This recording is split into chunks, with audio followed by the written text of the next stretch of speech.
তারুণ্যের প্রথম ভোট ন্যায় ও ইনসাফের পক্ষে হোক। ভোট দিয়ে আপনার একটা মৌলিক অধিকার। এতদিন হয়তো বা আপনার মৌলিক অধিকার অনেকেই ক্ষুণ্ণ করেছে, অনেকে ভোট দিতে পারছে, অনেকে পারে নাই।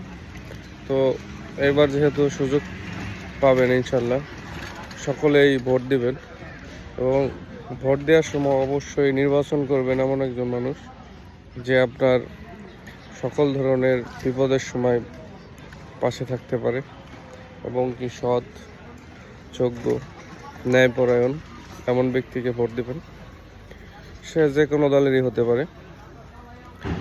আর ভোটের সময় এক কাপ চা, একটা পান, 500 টাকার বিনিময়ে আপনার মৌলিক অধিকারটা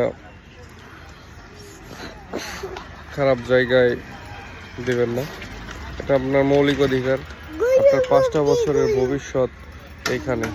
অতএব চিন্তা ভাবনা করে দিবেন। আরেকটা বিষয়, এইখানেই ভোট দেন, যাকেই নির্বাচিত করেন, দেখবেন যে আপনার বাক স্বাধীনতা থাকে কিনা। এখন যেমন আপনি মন খুলে সব জায়গায় সব কথা বলতে পারছেন, এইটা যেন ধরে রাখতে পারেন, সেদিকে খেয়াল রাখবেন। ধন্যবাদ।